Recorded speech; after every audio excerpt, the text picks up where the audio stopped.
Why food sucked in medieval times? A historical analysis. The medieval period, spanning roughly from the 5th to the 15th centuries, was characterized by many hardships, but perhaps none were as universally experienced as the struggle for adequate nutrition.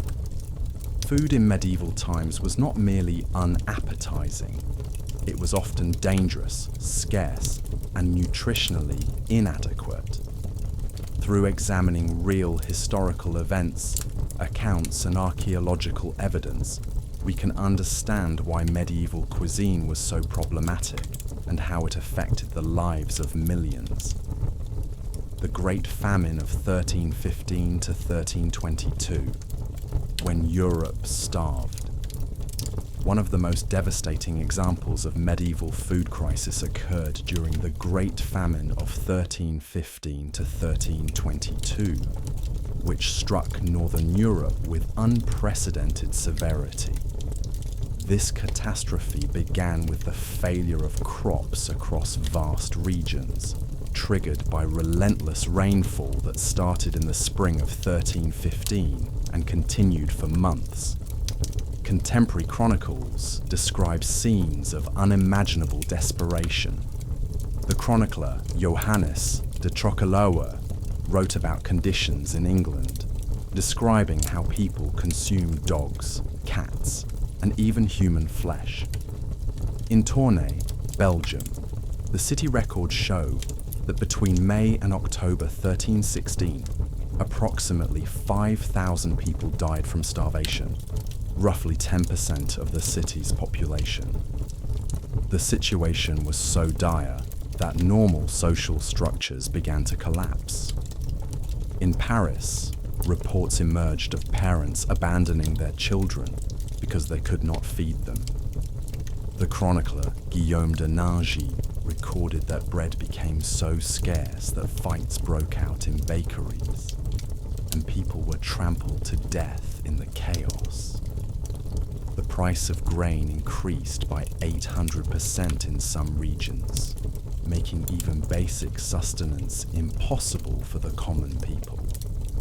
What made this famine particularly devastating was the medieval agricultural system's complete dependence on weather patterns. Unlike modern farming with its irrigation systems and weather prediction, medieval farmers were entirely at the mercy of natural conditions. The continuous rain of 1315 not only destroyed crops, but also made it impossible to harvest salt, which was crucial for food preservation. The horrors of medieval food preservation. Food preservation in medieval times was a constant battle against spoilage, and the methods available were often more harmful than helpful. Salt, when available, was the primary preservative, but it was expensive and often contaminated with impurities that made food taste terrible and sometimes dangerous to consume. Archaeological evidence from medieval London reveals that much of the preserved meat contained dangerous levels of salt that would be considered toxic by modern standards. The process of salting meat was so harsh that it stripped away most nutrients while leaving behind a product that was barely edible. Contemporary accounts describe salted pork as being so tough that it had to be soaked for days before it could be chewed. Smoking was another common preservation method, but medieval smoking techniques often introduced harmful chemicals into food. The wood used for smoking was frequently whatever was available, including woods that produced toxic compounds. Archaeological analysis of medieval food remains has shown evidence of harmful preservatives and smoking byproducts that would have caused serious health problems. The lack of proper storage facilities meant that even preserved foods often spoiled. Medieval larders were typically damp, poorly ventilated spaces that encouraged the growth of mold and bacteria. The chronicler Bartholomaeus Anglicus wrote about the common sight of maggots in stored grain and the terrible smell that pervaded food storage areas. Ergot poisoning, the devil's bread. One of the most terrifying aspects of medieval food was the prevalence of ergot poisoning, caused by a fungus that grew on rye and other grains. This condition, known as saint. Anthony's fire caused horrific symptoms, including hallucinations, convulsions, and gangrene of the extremities. The most well-documented outbreak occurred in Aquitaine in 994 AD, where thousands of people suffered from ergot poisoning after eating contaminated bread. The chronicler Raoul Glaber described victims writhing in agony, their limbs turning black and literally falling off their bodies. The symptoms were so severe that many people believed they were witnessing divine punishment. Another major outbreak occurred in 1129 in Paris, where over 14,000 people were affected. The symptoms included what contemporary sources described as holy fire, burning through victims' bodies. Many suffered from severe mental disturbances, leading to the belief that they were possessed by demons. The problem was that medieval people had no understanding of the connection between moldy grain and these terrible symptoms. They continued to eat contaminated food because they had no choice. It was either eat the moldy grain or starve. The lack of knowledge about food safety meant that these poisonings occurred repeatedly throughout the medieval period. The bread that killed adulterated grains. Medieval bread, the staple food for most people, was often adulterated with dangerous substances that made it barely edible and sometimes deadly. During times of scarcity, bakers would add whatever they could find to stretch their flour supplies. Archaeological evidence from medieval bakeries shows that bread often contained sawdust, chalk, ground bones, and even dirt. The London Assize of Bread, established in 1266, was created specifically to combat the problem of adulterated bread. Court records from this period show numerous cases of bakers being fined or imprisoned for adding harmful substances to their bread. One case from 1327 describes a baker who was caught adding ground limestone to his bread, which caused severe intestinal problems for his customers. In times of extreme scarcity, the situation became even worse. During the siege of Paris in 885 to 886 AD, the chronicler Abbot of Saint-Germain described bread made from a mixture of bran, sawdust, and ground animal bones. The bread was so hard that it had to be soaked in water before it could be eaten, and even then, it caused severe digestive problems. The problem was compounded by the fact that medieval milling techniques often introduced additional contaminants. Stone mills would wear down over time, adding grit and stone particles to the flour. Archaeological examination of medieval teeth shows extensive wear patterns consistent with eating food contaminated with stone particles. Water contamination, the liquid nightmare. Perhaps even more dangerous than solid food was the water supply in medieval times. Most water sources were contaminated with human and animal waste, making them breeding grounds for deadly diseases. The lack of understanding about waterborne illnesses meant that people regularly consumed water that would be considered toxic by modern standards. In medieval London, the Thames River served as both the primary water source and the main sewer. Contemporary accounts describe the river as being so polluted that it was often brown or black in colour. The chronicler Matthew Paris wrote about the terrible smell that rose from the Thames, describing it as so bad that people would hold cloths over their faces when crossing bridges. The situation was even worse in smaller towns and villages. Wells were often located near latrines and animal pens, leading to direct contamination of the water supply. Archaeological evidence from medieval wells shows layers of organic waste and animal remains that would have made the water extremely dangerous to drink. Because of the dangerous water supply, most people drank ale or weak beer instead of water. However, these alcoholic beverages were often contaminated as well. The brewing process was not standardized, and contaminated ingredients often led to spoiled or dangerous drinks.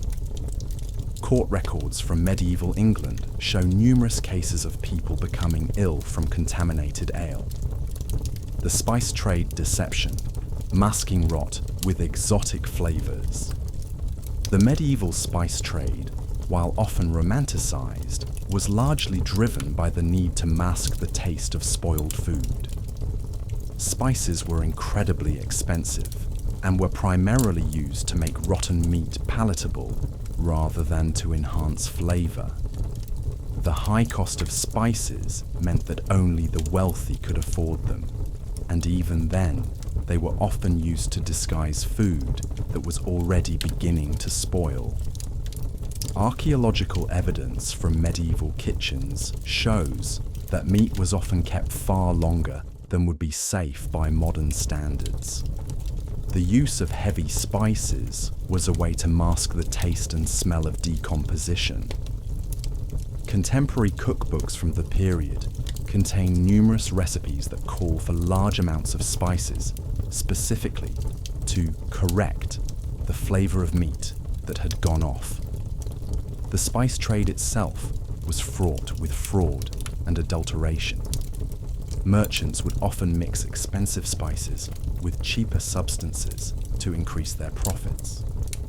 Archaeological analysis of medieval spice containers has revealed that many supposedly pure spices were actually mixtures containing sawdust, ground bark, and other fillers. One particularly notorious case occurred in 1364 in London, where a spice merchant was caught selling saffron that was actually made from dyed corn silk. The fraud was only discovered when several customers became ill from consuming the fake spice. Court records show that such cases were common throughout the medieval period. Seasonal starvation. The hunger gap. Medieval agriculture operated on seasonal cycles that created predictable periods of scarcity, known as the hunger gap. This period, typically occurring in late winter and early spring, was when stored food from the previous harvest was running low, but new crops had not yet ripened. During these months, malnutrition was common, and people often resorted to eating whatever they could find.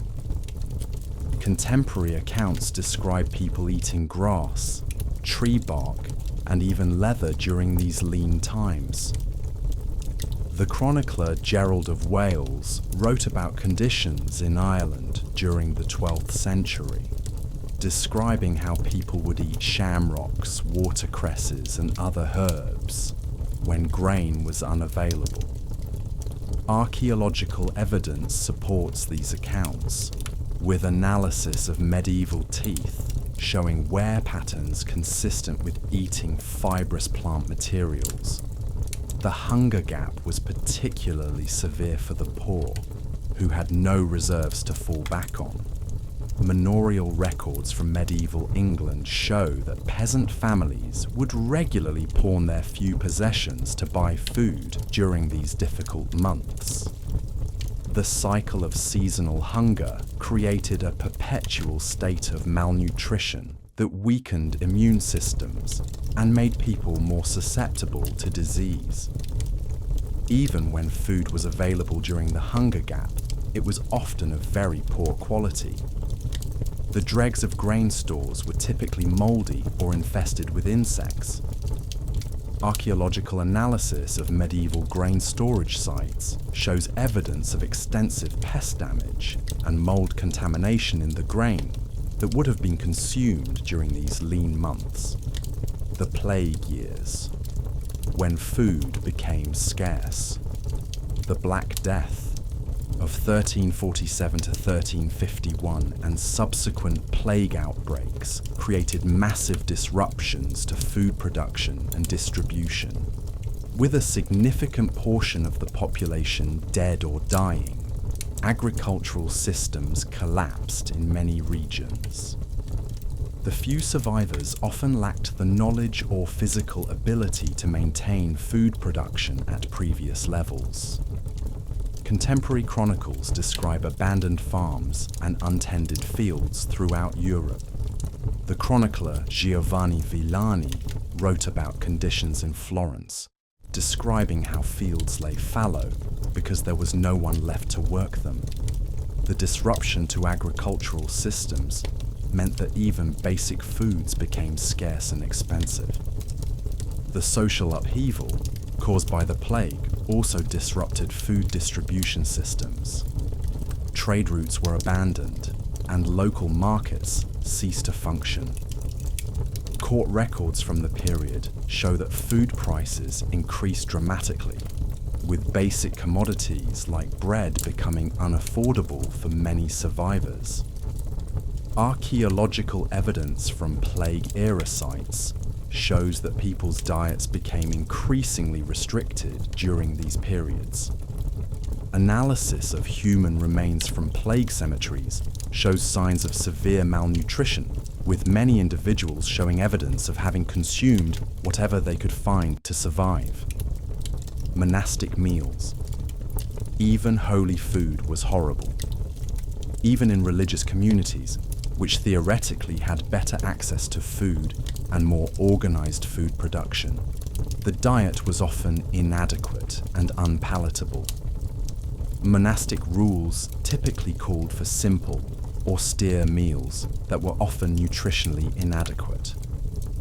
The rule of Saint Benedict, which governed many medieval monasteries, prescribed a diet that was deliberately limited and often monotonous. Archaeological excavations of medieval monasteries have revealed that even monks, who had more stable food supplies than the general population, often suffered from malnutrition. Analysis of skeletal remains from monastic cemeteries shows evidence of deficiency diseases and dental problems consistent with poor nutrition. Contemporary accounts from monasteries describe meals that were deliberately unappetizing as a form of spiritual discipline. The chronicler Jocelyn of Brakelond wrote about life in Bury St. Edmunds. Edmunds Abbey, describing how the monks would eat bread that was deliberately made hard and bitter, and how their vegetables were often allowed to spoil before being served. The monastic diet was also highly repetitive, with the same foods being served day after day. Fish was a common staple, but it was often poorly preserved and had a terrible smell and taste. Archaeological evidence from monastic sites shows that fish bones were often from specimens that had been kept far too long before consumption. The bloody flux, dysentery, and medieval meals. One of the most common and feared consequences of medieval food consumption was dysentery, known at the time as the bloody flux. This condition was caused by contaminated food and water, and was responsible for countless deaths throughout the medieval period. The lack of understanding about hygiene and food safety meant that dysentery was a constant threat.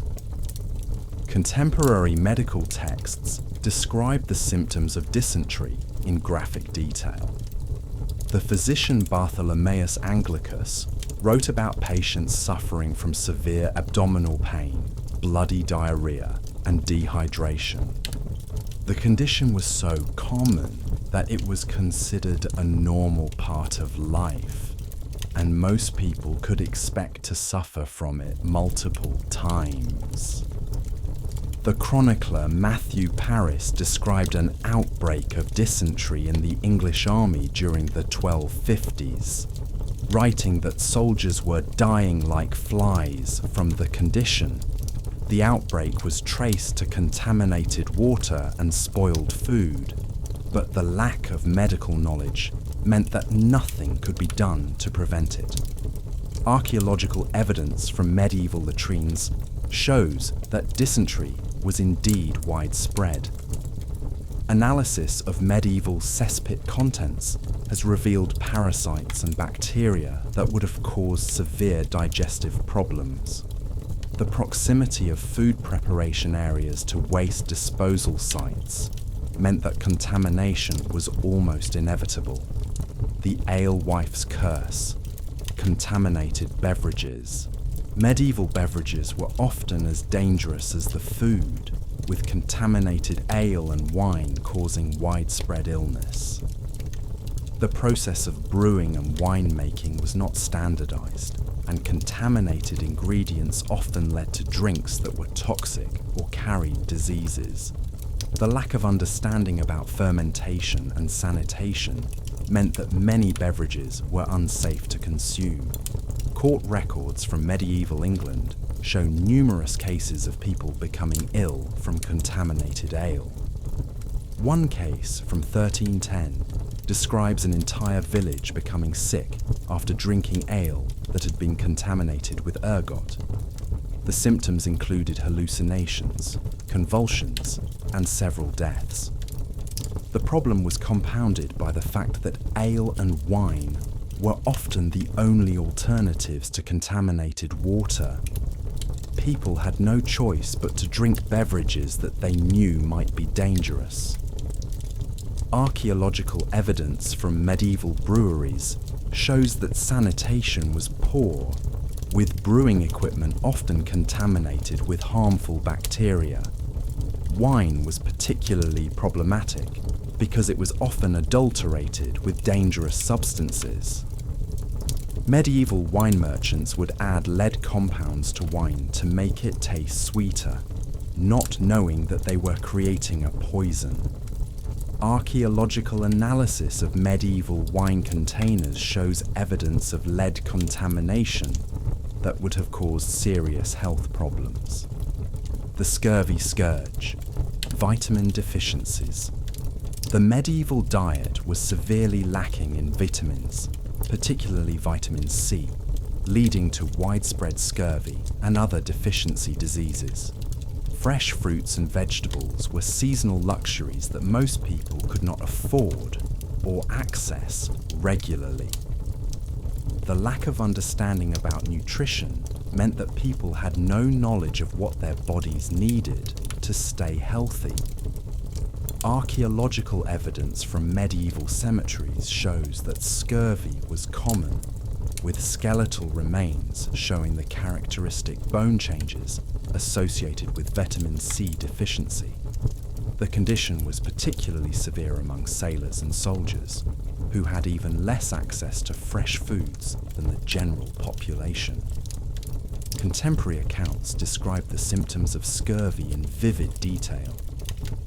The chronicler Joinville wrote about conditions during the Crusades, describing how soldiers' gums would swell and bleed, and how their teeth would fall out. The condition was so common that it was considered a normal part of military life. The problem was exacerbated by the medieval belief that fresh fruits and vegetables were dangerous to eat. Medical texts of the period warned against consuming raw fruits and vegetables, believing that they caused disease. This misconception meant that people actively avoided the very foods that could have prevented scurvy. The honey trap. Sweet poison. Even sweeteners in medieval times were often dangerous. Honey, the primary sweetener available to most people, was frequently contaminated with toxic substances. Bees would collect nectar from poisonous plants, creating honey that could cause illness or death. The lack of understanding about toxic plants meant that people had no way to identify dangerous honey. Archaeological evidence from medieval beehives shows that honey was often contaminated with plant toxins. Analysis of honey residues from medieval sites has revealed the presence of alkaloids and other toxic compounds that would have made the honey dangerous to consume. Contemporary accounts describe cases of honey poisoning throughout the medieval period. The chronicler Xenophon wrote about soldiers who became violently ill after eating honey that had been collected from rhododendron flowers. The honey caused hallucinations, vomiting, and temporary paralysis. The problem was compounded by the fact that honey was often used in large quantities to preserve other foods. This meant that toxic honey could contaminate entire food supplies, affecting many people at once. Court records from medieval Europe show several cases of mass poisoning attributed to contaminated honey. The grain weevil plague infested staples. One of the most persistent problems in medieval food storage was infestation by insects, particularly grain weevils. These pests would infest stored grain, making it not only unappetizing, but also potentially dangerous to eat. The lack of effective pest control meant that infested grain was a constant problem. Archaeological evidence from medieval grain storage sites shows extensive evidence of insect damage. Analysis of grain, remains from medieval stores, reveals that up to 50% of stored grain was often damaged by insects. The problem was so severe that people regularly consumed grain that was heavily infested with insects and their larvae. Contemporary accounts describe the disgusting reality of eating infested grain. The chronicler Gerald of Wales wrote about bread that was more insect than grain, describing how people would sift their flour to remove the worst of the infestation before baking. However, much of the insect contamination remained, making the bread crunchy and bitter. The problem was particularly severe during long sieges, when grain stores would be kept for extended periods. Archaeological evidence from siege sites shows that grain would become so heavily infested that it was almost inedible.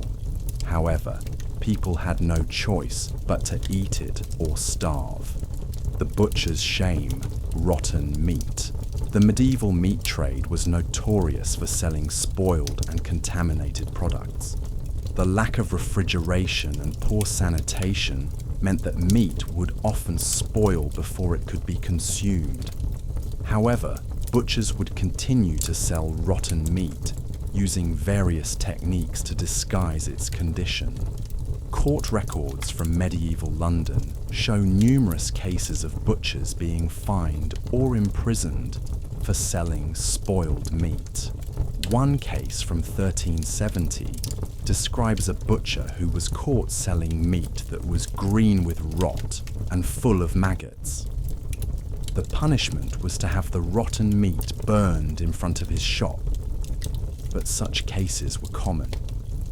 Archaeological evidence from medieval butcher shops shows that sanitation was extremely poor. Analysis of waste deposits from these sites reveals that meat was often kept in conditions that would encourage rapid spoilage.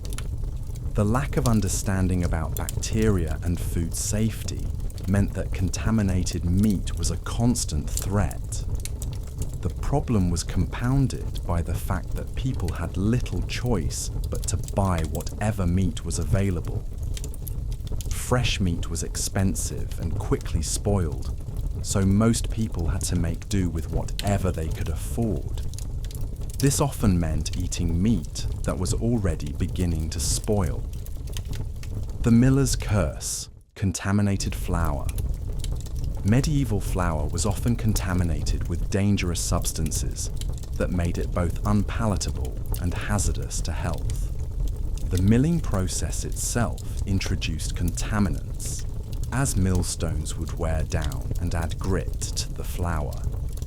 Additionally, grain was often contaminated with weed seeds and other foreign matter that made it dangerous to eat. Archaeological evidence from medieval mills shows that flour was often heavily contaminated with stone particles. Analysis of flour residues from these sites reveals that up to 10% of the flour could be stone dust and other contaminants. This contamination not only made the flour taste terrible, but also caused severe dental problems. Contemporary accounts describe the poor quality of medieval flour. The chronicler, Bartholomeus Anglicus, wrote about flour that was more sand than grain, describing how people would sift their flour repeatedly to remove the worst contamination. However, much of the contamination remained, making bread gritty and difficult to eat. The problem was particularly severe in rural areas where people had no choice but to use whatever mill was available. Archaeological evidence from rural mills shows that they were often poorly maintained, with worn millstones that would add excessive contamination to the flour.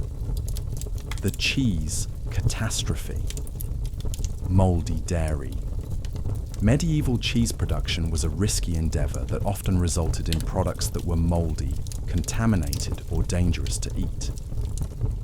The lack of understanding about dairy science meant that cheese making was largely a matter of luck, with many batches spoiling before they could be consumed. Archaeological evidence from medieval dairy sites shows that cheese production was often unsanitary. Analysis of cheese-making equipment from these sites reveals contamination with harmful bacteria and molds. The lack of proper sanitation meant that cheese was often contaminated from the beginning of the production process. Contemporary accounts describe the poor quality of medieval cheese. The chronicler Gerald of Wales wrote about cheese that was more mould than dairy, describing how people would cut away the mouldy parts before eating the rest. However, this practice was often ineffective, as the mould would penetrate throughout the cheese.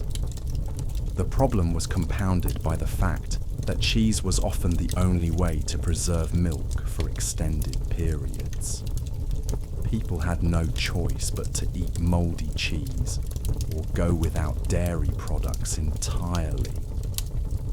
This meant that contaminated cheese was a regular part of the medieval diet.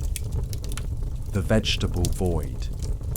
Nutritional emptiness. Medieval vegetables were often nutritionally poor and contaminated with dangerous substances. The lack of understanding about soil science and fertilization meant that vegetables were often grown in poor soil that produced plants with little nutritional value. Additionally, vegetables were often contaminated with human and animal waste used as fertilizer. Archaeological evidence from medieval gardens shows that vegetable cultivation was often primitive and unsanitary. Analysis of soil samples from these sites reveals contamination with parasites and bacteria that would have made vegetables dangerous to eat. The practice of using human waste as fertilizer meant that vegetables were often contaminated with disease-causing organisms.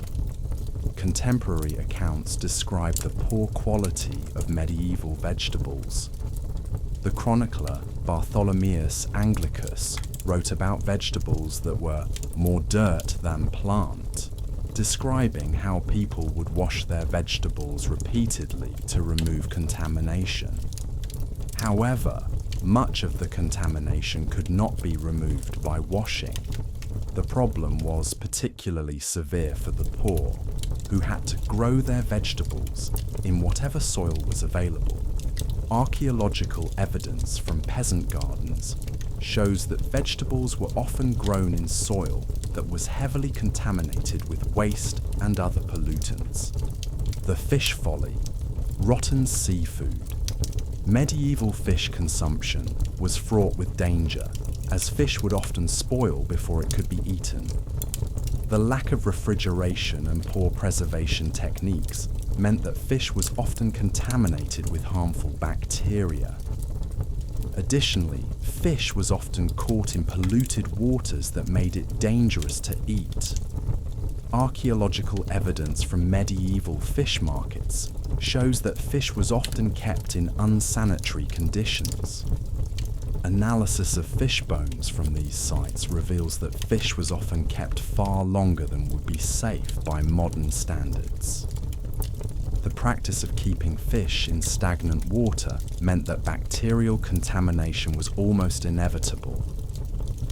Contemporary accounts describe the terrible smell and taste of medieval fish. The chronicler Matthew Paris wrote about fish that was more corruption than flesh, describing how people would soak fish in vinegar to try to make it palatable. However, this practice was often ineffective, as the fish was already too spoiled to be safely consumed. The problem was compounded by the fact that fish was often the only protein available to poor people. Religious laws required people to eat fish instead of meat on certain days, but the fish available was often spoiled or contaminated. This meant that people had no choice but to eat dangerous fish or go without protein entirely. Conclusion: a culinary nightmare. The medieval period represents one of the darkest chapters in human culinary history. Food was not just scarce, it was dangerous, contaminated, and often barely edible. The lack of understanding about nutrition, food safety, and preservation meant that eating was a constant gamble with death. From the ergot contaminated bread that caused hallucinations and gangrene, to the spoiled meat that spread disease, to the contaminated water that killed thousands, medieval food was a nightmare of toxic substances and deadly pathogens. The Great Famine of 1315 to 1322 showed how quickly civilized society could collapse when food became unavailable, leading to cannibalism and social chaos. The evidence from archaeological sites, contemporary chronicles, and court records paints a picture of a time when simply eating a meal could be fatal. The medieval diet was not just unappetizing, it was a constant threat to human health and survival. The fact that people managed to survive at all in such conditions is a testament to human resilience, but it also highlights just how terrible food really was in medieval times. The legacy of medieval food problems continued to affect European society for centuries, and it wasn't until the advent of modern food science, refrigeration, and safety regulations that eating became truly safe.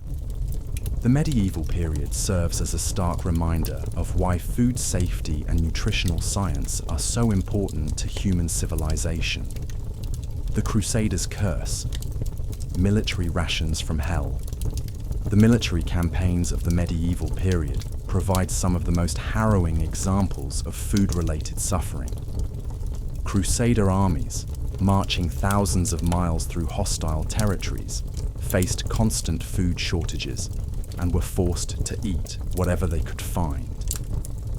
The First Crusade, 1096 to 1099, provides particularly graphic examples of how desperate soldiers became. The chronicler Fulcher of Chartres described the siege of Antioch in 1098, where Crusader forces were reduced to eating leather from their shoes and belts. He wrote that soldiers would boil leather straps until they became soft enough to chew, creating a soup that was barely digestible. Archaeological evidence from Crusader campsites supports these accounts, with excavations revealing leather fragments that show signs of having been boiled and chewed.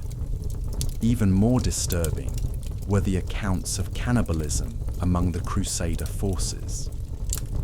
The chronicler Radulf of Caen wrote about the siege of Ma'arat al-Numan in 1098, where Christian soldiers were so desperate that they began eating the bodies of their Muslim enemies. He described how soldiers would roast human flesh over fires and eat it with savage joy. These accounts were not isolated incidents, but were recorded by multiple chroniclers across different campaigns. The problem was compounded by the fact that military supply lines were virtually non-existent. Armies were expected to live off the land, but this often meant raiding local populations who had little food to spare. Archaeological evidence from areas traversed by Crusader armies shows widespread destruction of agricultural infrastructure, suggesting that these raids often destroyed the very food sources they were trying to exploit. The siege starvation, eating rats, and worse medieval sieges created some of the most extreme food shortages in recorded history. The siege of Jerusalem during the First Crusade, 1099, provides a particularly horrific example. The chronicler Raymond of Aguilers described how the defenders were reduced to eating rats, mice, and even human excrement mixed with urine to create a barely digestible paste. The siege of Carcassonne in 1209 during the Albigensian Crusade shows how quickly civilized behavior could break down when food became scarce. The chronicler William of Tudela wrote about defenders eating cats, dogs, and eventually turning to cannibalism. He described how parents would kill their own children rather than watch them starve slowly, creating a horrific moral crisis within the besieged city. Archaeological excavations of siege sites have revealed the desperate lengths to which people would go to find food. At the siege site of Château Gaillard, 1203 to 1204, archaeologists found evidence that defenders had eaten virtually every organic material available, including wood, leather, and even the mortar between stones. Analysis of human remains from the site shows clear evidence of malnutrition and starvation. The siege of Rouen in 1418 to 1419 during the 100 Years' War provides one of the most detailed accounts of siege starvation. The chronicler John Page wrote about how the city's population was reduced from 70,000 to fewer than 5,000 over the course of the siege. He described how people would fight over scraps of moldy bread, and how the streets were littered with the bodies of those who had died from starvation. The peasant's plight. Subsistence. Living at its worst. The daily reality for medieval peasants was a constant struggle against malnutrition and food-related illness.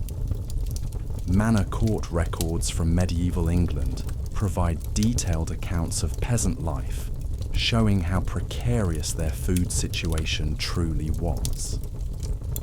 The Wakefield court rolls from the 14th century describe numerous cases of peasants being fined for gleaning grain from their lord's fields, showing how desperate they were for even the smallest amount of food.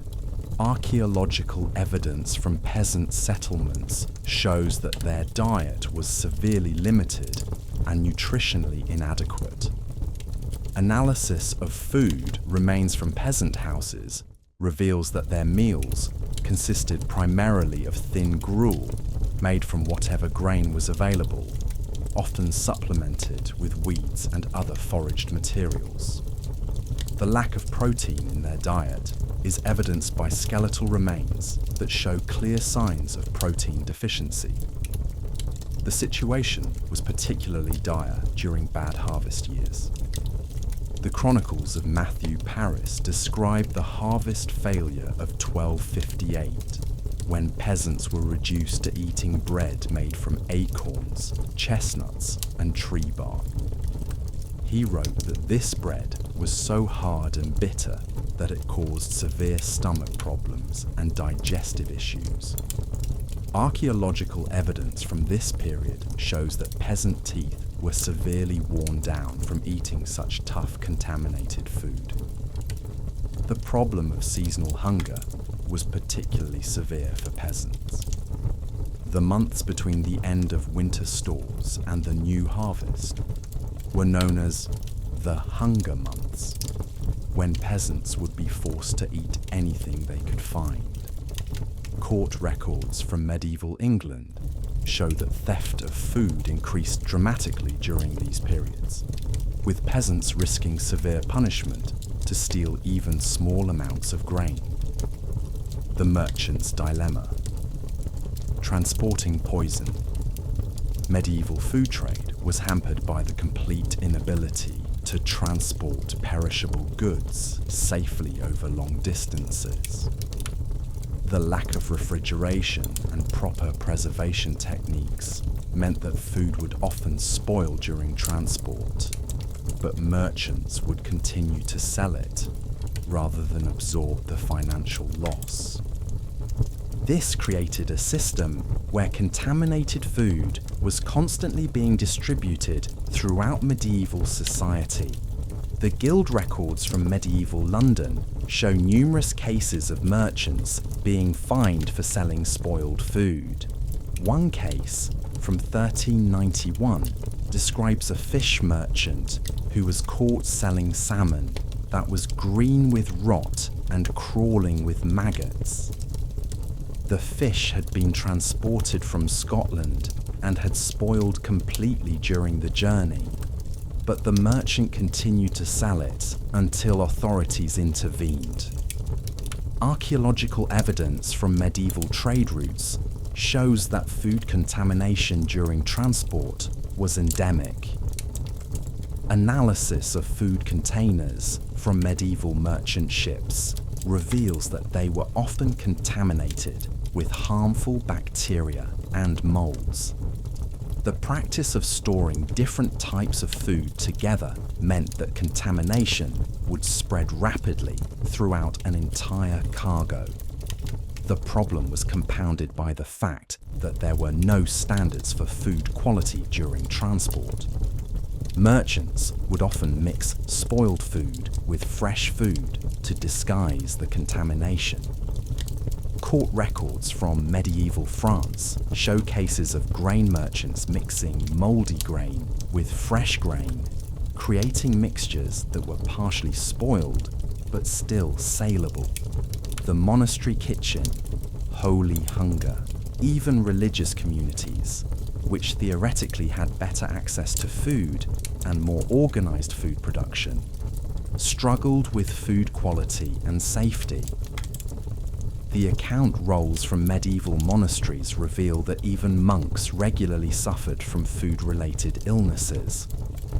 The Chronicle of Jocelyn of Brakelond from Bury St. Edmunds Abbey describes how monks would regularly fall ill from eating contaminated food.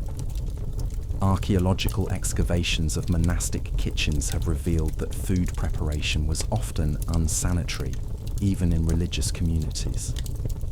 Analysis of food remains from these sites shows that meat was often kept far longer than would be safe by modern standards. The practice of fasting, which was central to monastic life, meant that food would often be kept for extended periods, increasing the risk of contamination. The problem was particularly severe in monasteries that followed strict dietary rules. The Carthusian order, which prohibited the consumption of meat, was forced to rely heavily on fish and vegetables. However, the lack of proper preservation techniques meant that fish would often spoil before it could be consumed. Archaeological evidence from Carthusian sites shows that monks regularly ate fish that was severely contaminated. Monastic chronicles also describe the problem of ergot contamination in monastery bread. The Chronicle of the Abbey of St. Denis describes an outbreak of ergot poisoning in 1237 that affected dozens of monks.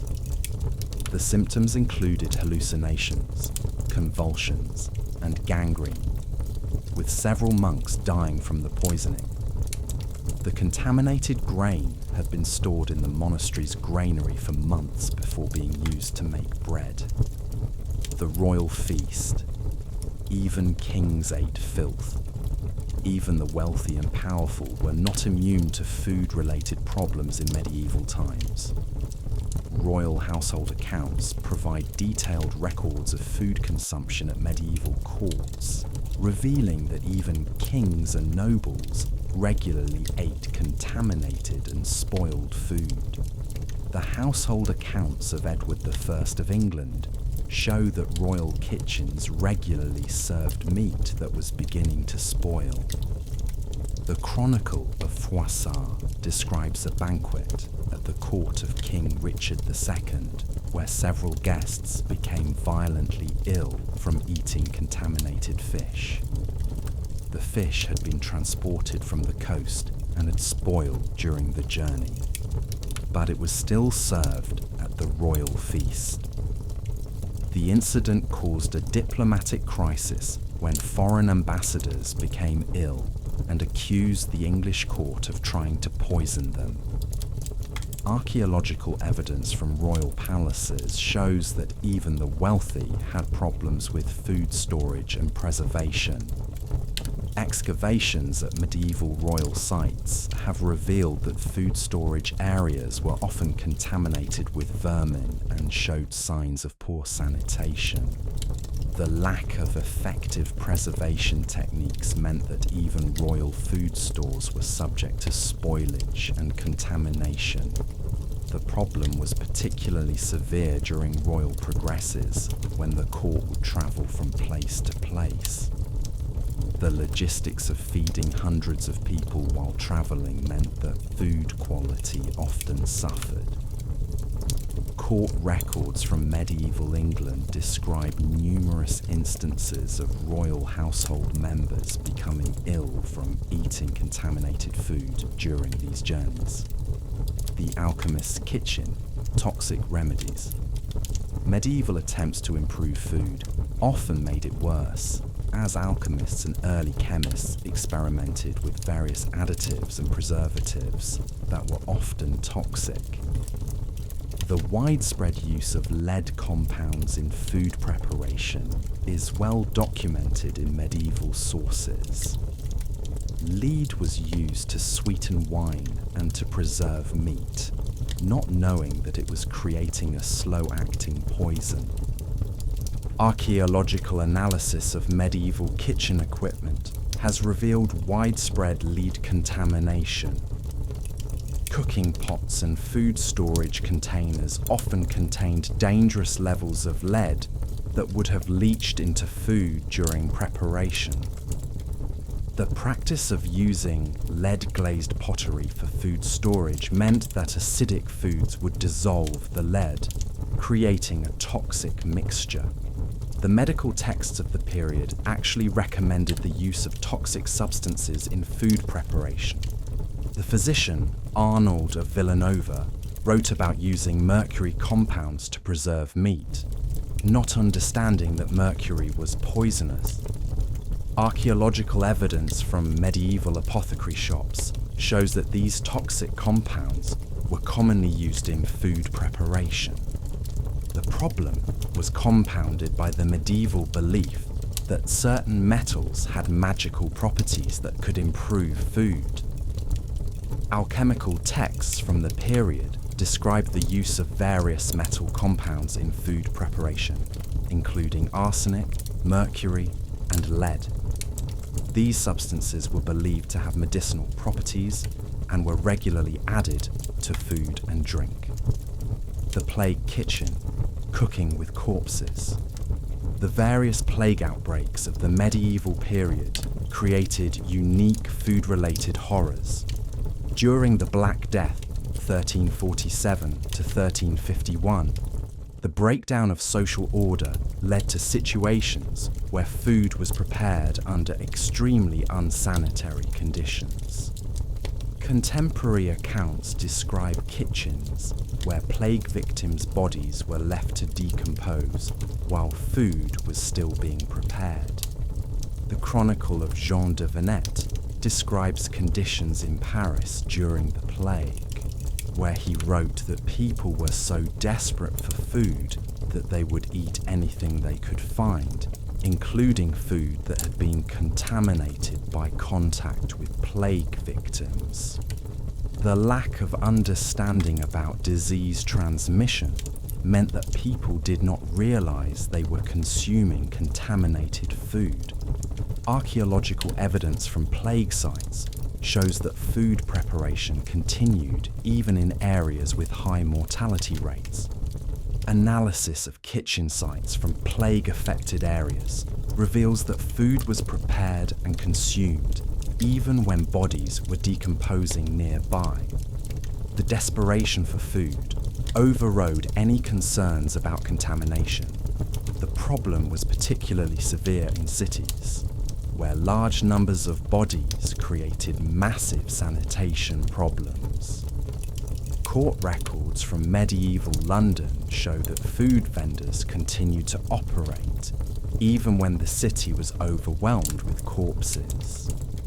The lack of proper waste disposal meant that food preparation areas were often contaminated with decomposing matter.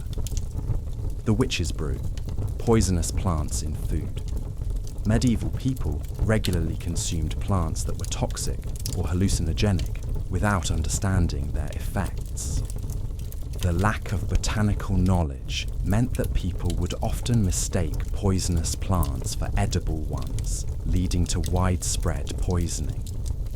Archaeological evidence from medieval kitchen gardens shows that toxic plants were commonly grown alongside edible ones. The most common problem was the consumption of toxic mushrooms. Contemporary accounts describe numerous cases of mushroom poisoning throughout the medieval period.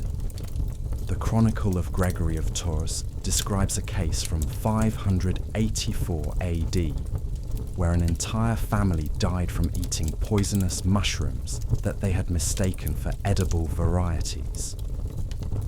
Ergot poisoning from contaminated grain was so common that it was often mistaken for demonic possession. The symptoms of ergot poisoning include hallucinations, convulsions, and gangrene, which medieval people interpreted as signs of supernatural intervention. The Salem witch trials of 1692 may have been caused by ergot poisoning, showing how these food-related problems continued well beyond the medieval period. Other toxic plants that were commonly consumed included deadly nightshade, which was sometimes used as a flavoring agent, and various toxic berries that were mistaken for edible varieties. Archaeological analysis of medieval food remains has revealed the presence of various toxic compounds that would have caused serious health problems. The travelling merchant's nightmare: contaminated trade goods. Medieval trade routes were conduits for spreading contaminated food across vast distances. The lack of quality control meant that spoiled and contaminated food from one region could be distributed across entire continents. Archaeological evidence from medieval trade sites shows that food contamination was spread along trade routes throughout Europe and beyond. The account books of medieval merchants reveal that they were aware of the problem, but were powerless to prevent it. The accounts of Francesco da Tini, a 14th century merchant, describe numerous shipments of grain that arrived moldy and contaminated. However, the financial pressures of medieval trade meant that merchants would often sell contaminated goods rather than absorb the loss.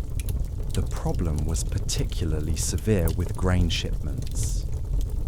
Grain would often be stored in ship holds for weeks or months, during which time it would become contaminated with mold and insects. Archaeological analysis of medieval grain storage facilities shows that contamination was endemic throughout the medieval trade system. The spread of contaminated food through trade routes also helped spread disease. The Black Death may have been spread partly through contaminated grain shipments, as the disease followed major trade routes throughout Europe. The lack of understanding about disease transmission meant that people did not realize that contaminated food could spread illness. The herbalist's horror, medicinal foods gone wrong. Medieval attempts to use food as medicine often resulted in poisoning and death. The lack of understanding about the properties of various plants meant that toxic substances were regularly consumed as supposed remedies. Medieval herbals contain numerous recommendations for using poisonous plants as food additives. The Physica of Hildegard of Bingen, written in the 12th century, contains numerous recommendations for using toxic plants in food preparation. She recommended using mercury compounds in food preparation and suggested that various poisonous plants could be used to treat illnesses. These recommendations were widely followed and led to widespread poisoning. Archaeological evidence from medieval apothecary shops shows that toxic compounds were commonly used in food preparation. Analysis of residues from these sites reveals the presence of mercury, lead, and various plant toxins that would have made food dangerous to consume. The problem was compounded by the medieval belief that bitter or unpleasant tasting substances were more likely to be medicinally effective. This led to the consumption of various toxic compounds that were believed to have healing properties. Court records from medieval Europe show numerous cases of poisoning from these supposed remedies. The farmer's folly, contaminated soil and crops. Medieval agricultural practices often resulted in contaminated crops that were dangerous to eat. The use of human waste as fertilizer was common practice, but it led to widespread contamination of crops with disease-causing organisms. Archaeological evidence from medieval agricultural sites shows that this practice was widespread and created serious health hazards. The problem was particularly severe in areas near cities, where large amounts of human waste were available for use as fertilizer. Archaeological analysis of soil samples from medieval agricultural sites near cities shows high levels of contamination with parasites and bacteria. Crops grown in this contaminated soil would have been dangerous to eat. Medieval farming practices also led to soil contamination with toxic substances. The use of various metal compounds in agricultural practices meant that crops would often contain dangerous levels of toxic metals. Archaeological analysis of medieval crop remains shows evidence of lead, mercury, and other toxic substances. The problem was compounded by the medieval practice of growing crops in the same fields year after year without rotation. This practice depleted the soil of nutrients and led to crops that were nutritionally poor. Archaeological evidence shows that medieval crops were often severely lacking in essential nutrients. The baker's burden: contaminated bread production. Medieval bread production was plagued by contamination at every stage of the process. From the grain storage to the final product, bread was subject to contamination that made it dangerous to eat. Archaeological evidence from medieval bakeries shows that contamination was endemic throughout the bread-making process. The problem began with grain storage.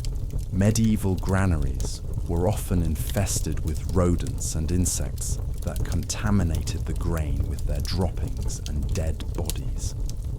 Archaeological analysis of medieval grain storage sites shows that contamination was so severe that grain was often more vermin dropping than actual grain. The milling process added additional contamination. Medieval mills were often located near streams and rivers that were contaminated with sewage and other waste. The water used in milling would often introduce harmful bacteria and other contaminants into the flour. Archaeological evidence from medieval mills shows that water contamination was a serious problem. The baking process itself was often unsanitary.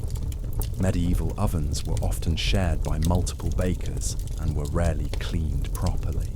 Archaeological evidence from medieval bakeries shows that ovens were often contaminated with mold and bacteria that would contaminate the bread during baking. The vintner's venom. Toxic wine production. Medieval wine production was characterized by dangerous practices that often resulted in toxic beverages. The lack of understanding about fermentation and the use of toxic additives meant that wine was often dangerous to drink. Archaeological evidence from medieval wineries shows that toxic substances were commonly used in wine production. The most common problem was the use of lead compounds to sweeten wine. Lead acetate, known as sugar of lead, was commonly added to wine to improve its taste. Archaeological analysis of medieval wine containers shows widespread lead contamination that would have made the wine toxic to drink. Other toxic substances were also commonly used in wine production. Mercury compounds were sometimes added to wine as a preservative, and various toxic plants were used to flavor wine. Archaeological evidence from medieval wineries shows that these practices were widespread and created serious health hazards. The problem was compounded by the medieval practice of storing wine in lead-lined containers. The acidic nature of wine would dissolve the lead, creating a toxic mixture. Archaeological analysis of medieval wine storage facilities shows that lead contamination was endemic throughout the medieval wine industry. The final feast. Death at the table. The culmination of all these food-related problems was that eating became a literal gamble with death in medieval times. Every meal carried the risk of poisoning, disease, or malnutrition. The cumulative effect of these problems was a population that was chronically malnourished and constantly at risk of food-related illness. Archaeological evidence from medieval cemeteries shows that food-related deaths were common throughout the medieval period. Analysis of skeletal remains reveals that malnutrition and food poisoning were major causes of death. The lack of understanding about food safety meant that people were constantly consuming dangerous substances without realizing the risks. The impact of these food problems extended far beyond individual health. The chronic malnutrition of the medieval population made them more susceptible to disease and reduced their ability to work effectively. This created a cycle of poverty and hunger that characterized much of medieval society. The legacy of medieval food problems continued to affect European society for centuries. It wasn't until the development of modern food science and safety regulations that eating became truly safe. The medieval period serves as a stark reminder of the importance of food safety and the devastating consequences of ignorance about nutrition and food preparation. The leper's lunch, disease and food preparation. One of the most horrifying aspects of medieval food preparation was the involvement of diseased individuals in food production. Leprosy was endemic throughout medieval Europe, and lepers were often employed in food preparation because they were considered unemployable elsewhere. Archaeological evidence from medieval leper colonies shows that food preparation was a common occupation for those afflicted with the disease. The Chronicle of Matthew Paris describes a bakery in St. Albans where several lepers were employed in bread production. He wrote that customers would often refuse to buy bread from this bakery once they learned of the lepers' involvement, but economic necessity often forced people to purchase contaminated food. The lack of understanding about disease transmission meant that people did not fully comprehend the health risks involved. Court records from medieval London show numerous cases of lepers being employed in food production despite laws prohibiting it. A case from 1346 describes a leper who was caught working in a brewery, contaminating the ale with his diseased hands. The punishment was minimal, a small fine, showing how little medieval society understood about disease transmission through food. Archaeological excavations of medieval leper hospitals have revealed that food preparation was indeed a major activity at these institutions. Analysis of kitchen remains from these sites shows that lepers were producing food not just for their own consumption, but for sale to the general public. The lack of protective equipment or hygiene protocols meant that diseased individuals were regularly contaminating food supplies. The problem was compounded by the medieval belief that leprosy was a punishment from God rather than a contagious disease.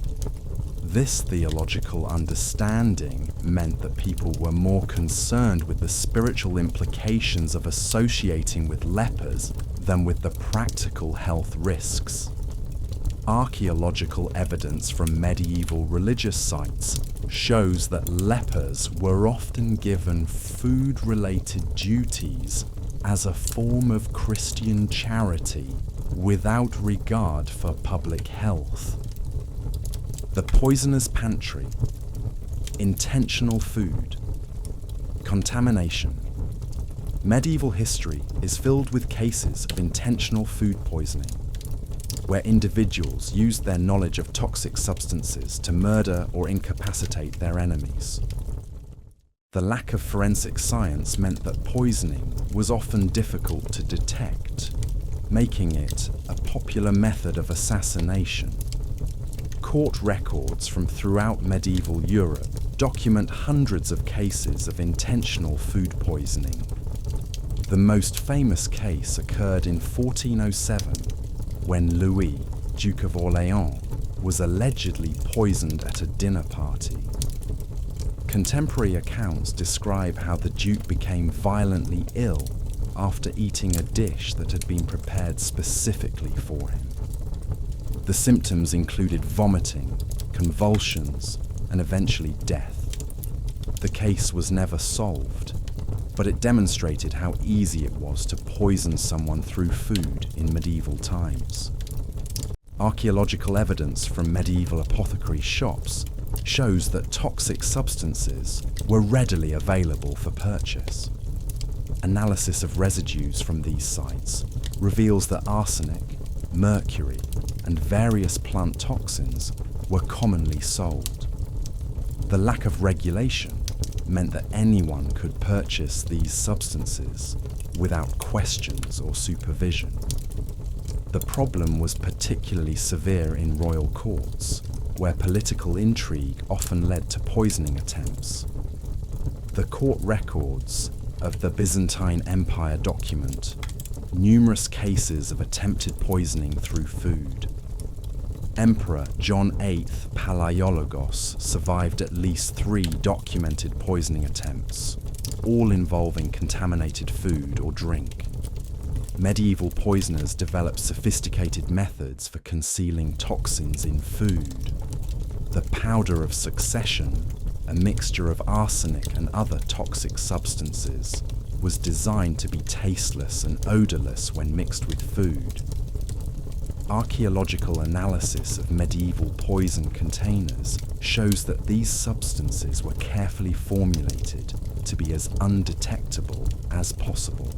The sailors' scurvy, maritime food disasters, medieval sea voyages created unique food-related challenges that often resulted in widespread illness and death.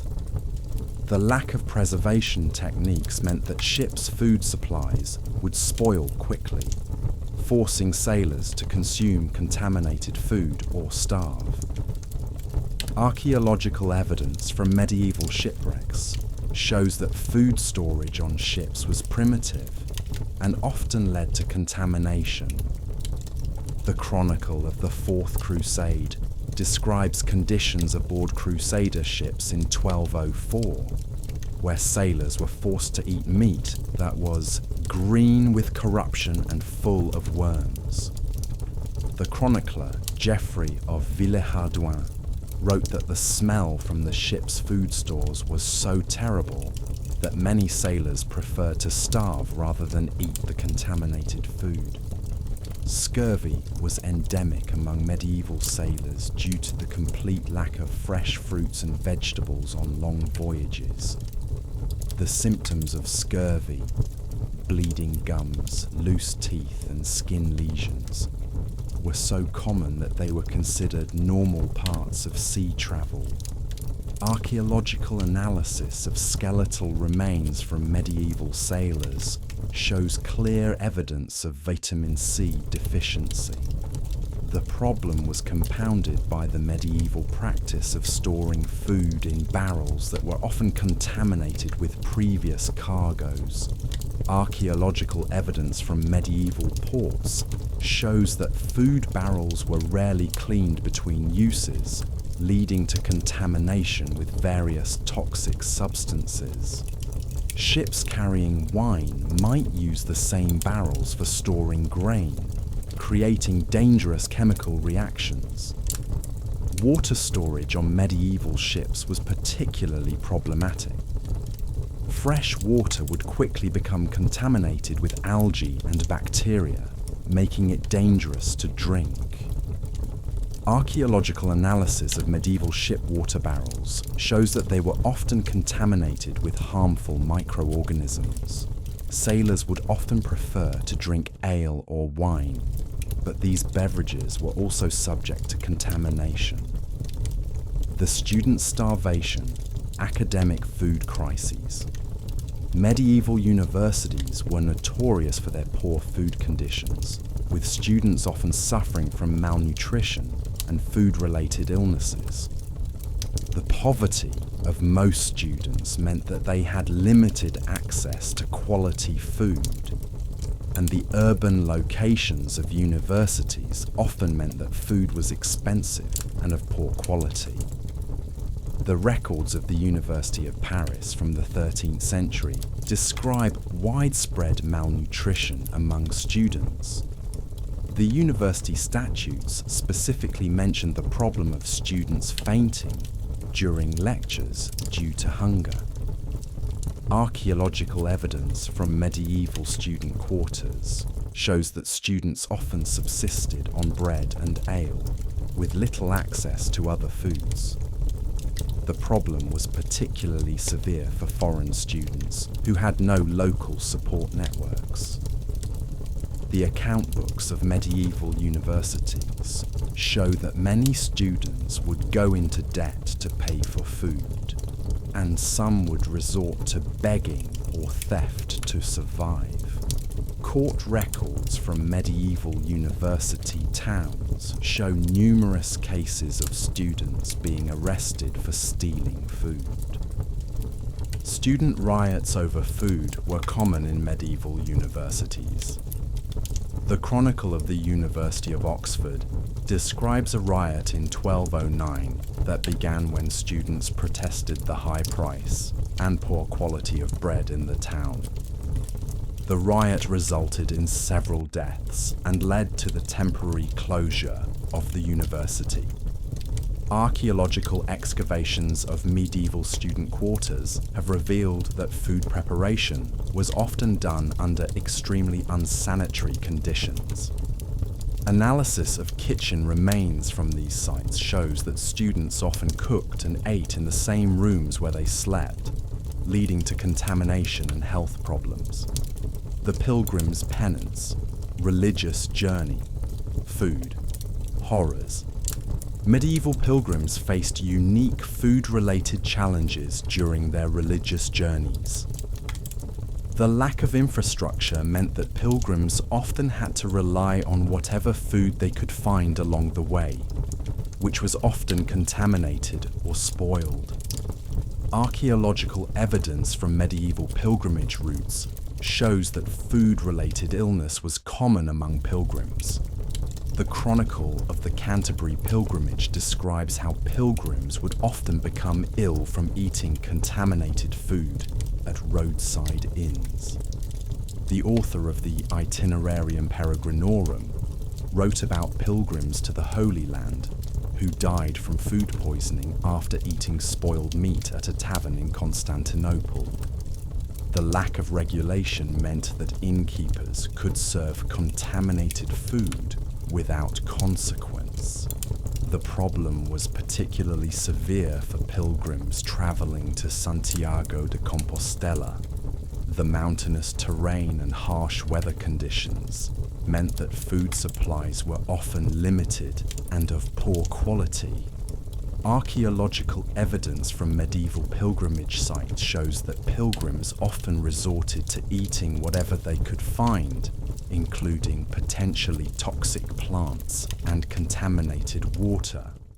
Pilgrims' hostels, which were supposed to provide safe accommodation and food, were often little better than roadside taverns. Archaeological excavations of medieval pilgrimage hostels show that food preparation was often unsanitary and that contamination was common. The rule of Saint Benedict, which governed many pilgrimage hostels, emphasized spiritual rather than physical well-being, meaning that food quality was often neglected. The religious nature of pilgrimage also created unique food-related problems. Pilgrims were often required to fast or eat only certain foods, which could lead to malnutrition. Archaeological analysis of skeletal remains from medieval pilgrimage sites shows evidence of nutritional deficiencies among pilgrims. The artisan's appetite, urban food contamination. Medieval cities created unique food-related problems due to population density and poor sanitation. The concentration of people in small areas meant that food contamination could spread rapidly, and the lack of sanitation infrastructure meant that food and waste were often in close proximity. Archaeological evidence from medieval cities shows that food contamination was endemic in urban areas. The guild records from medieval Florence describe numerous cases of food contamination in the city's markets. Butchers would often sell meat that had been contaminated with sewage, and bakers would use flour that had been adulterated with various foreign substances. The lack of regulation meant that contaminated food was routinely sold to the public. Urban food storage was particularly problematic. The lack of space meant that food was often stored in cellars that were damp and poorly ventilated. Archaeological evidence from medieval urban sites shows that food storage areas were often contaminated with mold and bacteria. The proximity of food storage to human waste meant that contamination was almost inevitable. The problem was compounded by the medieval practice of keeping animals in urban areas. Archaeological evidence from medieval cities shows that pigs, chickens, and other animals were commonly kept in residential areas, creating opportunities for food contamination. The lack of understanding about animal hygiene meant that food contamination from animal waste was common. Street vendors were particularly notorious for selling contaminated food. The lack of fixed premises meant that vendors could easily disappear after selling spoiled food, and the lack of regulation meant that there was little oversight of food quality. Court records from medieval cities show numerous cases of people becoming ill from food purchased from street vendors. The monastery's misery, religious food restrictions gone wrong. Medieval monastic communities, despite their supposed dedication to spiritual and physical well-being, often suffered from severe food-related problems due to their strict dietary restrictions. The various religious orders imposed different food restrictions that often resulted in nutritional deficiencies and health problems. The Carthusian order, which prohibited the consumption of meat, fish, eggs, and dairy products, suffered from severe protein deficiency. Archaeological analysis of skeletal remains from Carthusian monasteries shows clear evidence of protein malnutrition. The Chronicle of the Grande Chartreuse describes monks who were so weakened by their diet that they could barely perform their religious duties. The problem was compounded by the medieval belief that suffering was spiritually beneficial. Many monastic orders deliberately chose foods that were unpalatable or nutritionally inadequate as a form of penance. Archaeological evidence from medieval monasteries shows that monks often ate food that was deliberately spoiled or contaminated. The Franciscan order's emphasis on poverty meant that friars often had to rely on alms for food, which was often of poor quality. The Chronicle of Brother Salimbene describes how Franciscan friars would often eat food that had been refused by others, including bread that was moldy and meat that was spoiled. The lack of control over food quality meant that food-related illness was common among Franciscan communities. Even wealthy monasteries suffered from food-related problems due to their dietary restrictions. The account rolls of the Abbey of Cluny show that despite the monastery's wealth, monks regularly suffered from nutritional deficiencies due to their restricted diet. The emphasis on spiritual rather than physical well-being meant that food quality was often neglected. The merchant's misfortune, commercial food fraud. Medieval commerce was characterized by widespread food fraud, with merchants regularly adulterating food to increase profits. The lack of regulation and quality control meant that food fraud was endemic throughout the medieval economy. Archaeological evidence from medieval markets shows that food adulteration was common and often dangerous. The Guild records from medieval London describe numerous cases of food fraud. Bakers would add chalk to bread to make it whiter, and wine merchants would add water to wine to increase volume. The lack of chemical analysis meant that these adulterations were often difficult to detect, and consumers had little recourse when they discovered fraud. The problem was particularly severe with spices, which were expensive and therefore attractive targets for fraud. Archaeological analysis of medieval spice containers shows that expensive spices were often adulterated with cheaper substances. Saffron, one of the most expensive spices, was commonly adulterated with turmeric, corn silk, and other yellow substances. Food fraud was not just about economics, it was often dangerous to health. The practice of adding lead compounds to wine to make it sweeter was widespread, despite the fact that lead is toxic. Archaeological evidence from medieval wine production sites shows that lead contamination was common and would have caused serious health problems. The lack of standardization in weights and measures also contributed to food fraud. Merchants would often use different measures for buying and selling, effectively cheating customers. Court records from medieval Europe show numerous cases of merchants being prosecuted for using false weights and measures. The executioner's feast, death row dining.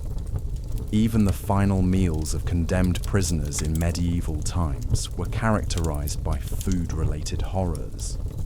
The lack of resources and the punitive nature of medieval justice meant that prisoners were often given food that was spoiled or contaminated. Archaeological evidence from medieval prisons shows that food conditions were appalling.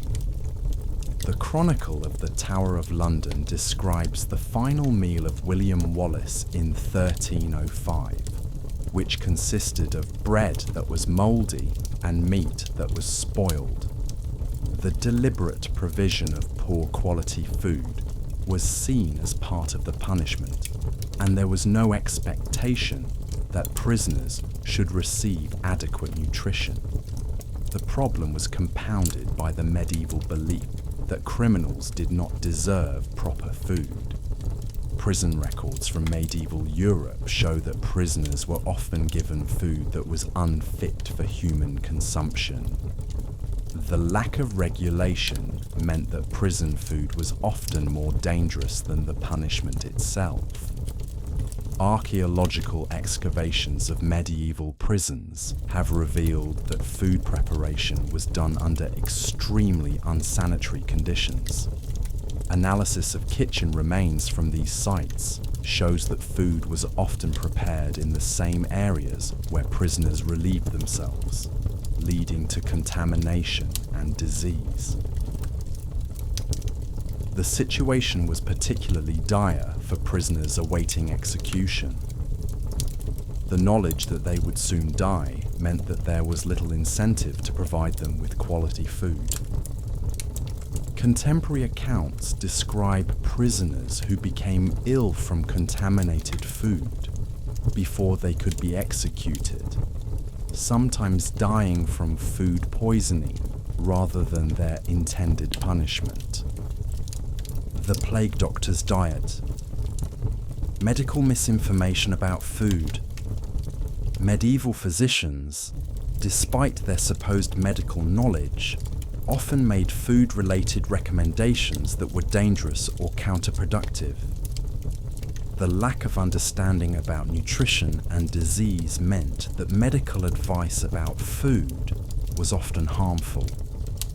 Archaeological evidence from medieval medical practices shows that physicians' food recommendations were often based on superstition rather than science. The medical texts of the period contain numerous recommendations for foods that were actually harmful. The physician Arnold of Villanova recommended eating raw mercury as a treatment for various ailments, not understanding that mercury is toxic. Archaeological evidence from medieval medical practices shows that such recommendations were commonly followed. The medieval theory of humours led to dietary recommendations that were often nutritionally inadequate. Physicians would recommend avoiding certain foods based on their supposed humoral properties, rather than their nutritional value. Archaeological analysis of medieval medical texts shows that these recommendations often led to nutritional deficiencies. The problem was particularly severe during plague outbreaks, when physicians would recommend avoiding fresh fruits and vegetables, believing that they spread disease. This recommendation was exactly the opposite of what people needed to maintain their immune systems during a pandemic. Archaeological evidence from plague sites shows that people who followed these recommendations were more likely to become ill. Medieval physicians also recommended various toxic substances as food additives. The practice of adding mercury compounds to food was based on the belief that mercury had medicinal properties. Archaeological evidence from medieval medical practices shows that these toxic food additives were commonly used and would have caused serious health problems. The Witch's Kitchen, supernatural food fears. Medieval superstitions about food created additional problems for food safety and nutrition. The widespread belief in witchcraft meant that people were often afraid to eat certain foods, believing that they might be cursed or poisoned by witches. Archaeological evidence from medieval witch trials shows that food-related accusations were common. The Malleus Maleficarum, the notorious witch hunter's manual, contains numerous references to food-related witchcraft. The text describes how witches were believed to poison food and drink, leading to widespread paranoia about food safety. Archaeological evidence from medieval witch trial sites shows that food-related accusations were often used to justify persecution.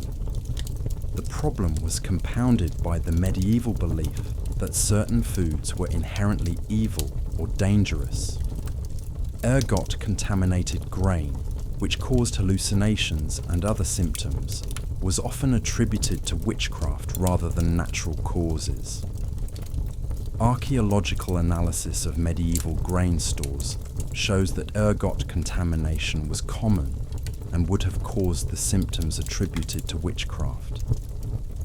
The fear of food-related witchcraft led to the persecution of many innocent people, particularly women who were involved in food preparation.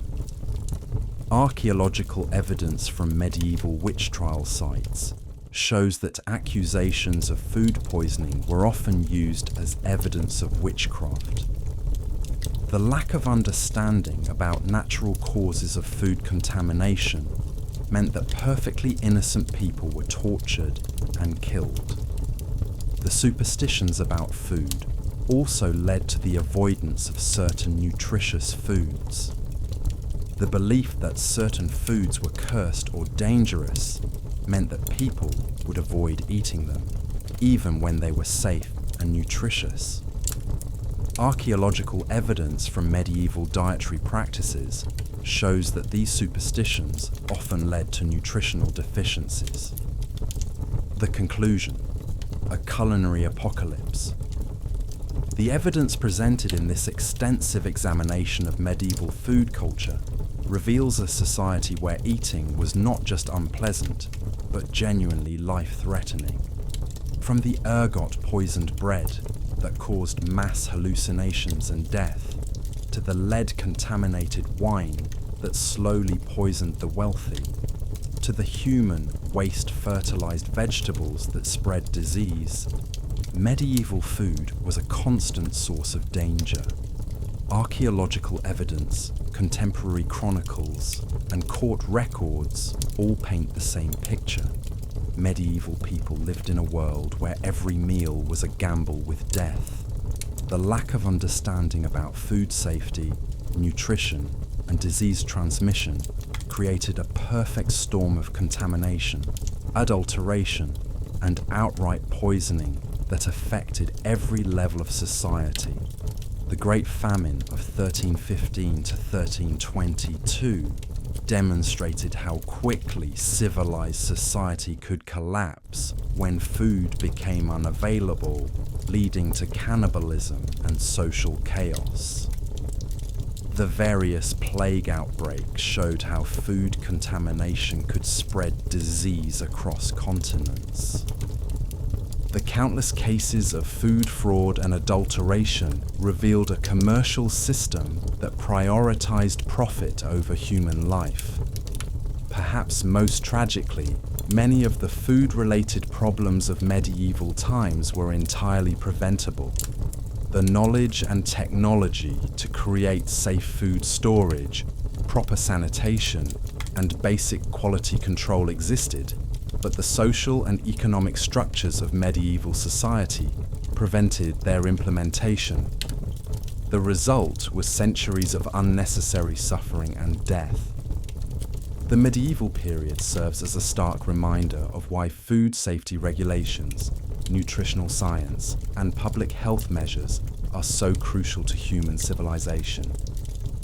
The horrors of medieval food culture show us what happens when these safeguards are absent.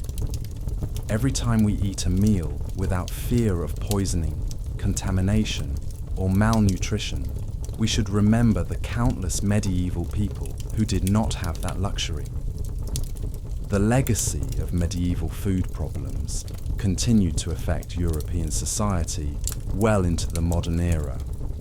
It wasn't until the development of modern food science, refrigeration, and safety regulations that eating became truly safe. The medieval period stands as one of the darkest chapters in human culinary history, a time when food was not sustenance, but a source of constant danger and suffering.